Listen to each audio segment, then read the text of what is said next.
ఒక 10 టీఎంసీలు పోతేనే ఒక్కొక్క రాష్ట్రం ఎక్కడ దాకా పోయి కొట్లాడతారు. ఇవాళ మొత్తం డిపిఆర్ఏ పంపించి ప్రాజెక్ట్ని ఆగం చేసే పరిస్థితి వస్తే సప్పుడు లేదు. ఒకటి. రెండవది, ఇప్పుడేం చేసిండ్రు, ఇరిగేషన్ మంత్రికి లెటర్ రాసిండు. వాడు చెప్పిండా చెప్పలేదా భగవంతుని గారికి 45 టీఎంసీలు ఇవ్వండి మాకు అనుమతి అని చెప్పి. ఎట్లా రాస్తావు నాకు అర్థం కాదు. నువ్వు ఏ ముఖం పెట్టుకొని రాస్తావు? ఇదో ప్రభుత్వమా? ఉన్నది ఉన్న వస్త్రానికి పోతే అనవసరం పోయింది అన్నట్టు ఉన్నది కూడా కొట్టుకుంటారు ఎవడన్నా. ఎవరై నీళ్ళు అవి ఆల్రెడీ బచావ్ ట్రిబ్యునల్ తీర్మానంలో ఇచ్చింది. దాన్ని కర్ణాటక వాడుతుంది, అటు మహారాష్ట్ర వాడుతుంది. వాళ్ళ లెక్కల్లో చూపెడుతున్నారు వాళ్ళు. ఆల్మట్టి డ్యాంలో వినియోగంలో చూపెడుతున్నారు వాళ్ళు. మాకు వచ్చిన 21 టీఎంసీ మేము ఇక్కడ వాడుతున్నామని చెప్పి. ఆ 2 ఎగువ రాష్ట్రాలు వాడుతుంటే ఇక్కడ వచ్చి మనకు వచ్చినటువంటిది బాజాప్తా, అది కూడా ట్రిబ్యునలే కదా, బచావత్ కూడా ట్రిబ్యునలే కదా. ఆ ట్రిబ్యునల్ తీర్పు ద్వారా వచ్చిన 45 టీఎంసీలు నువ్వు ఎందుకు ఆపుతున్నావు ఇప్పుడు? ఇదో రాష్ట్ర ప్రభుత్వమా? అసలు ప్రభుత్వం ఉందా? నిద్రపోతున్నారా?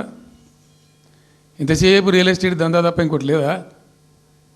ఇల్టు భూములు ఎట్లా అమ్ముదాం, పల్టు భూములు ఎట్లా అమ్ముదాం, ఆ భూములు ఎట్లా దెబ్బ పెడదాం, ఇంకెంత కమిషన్ కొడదాం, ఇది తప్ప రాష్ట్ర ప్రయోజనాలు, నీళ్లు, రైతులు, మనుషులు లేరా? ప్రాజెక్టులు ఎందుకు 2 ఏళ్ళ నుంచి ₹1 పెట్టలే? ఎందుకు ఒక తట్టడి మట్టి తీయలే? ఎవరు నిరోధించిన మిమ్మల్ని? ఎవరు అడ్డుపడ్డారు మీకు? ఎవరు కట్టేసారు మీ కాలను?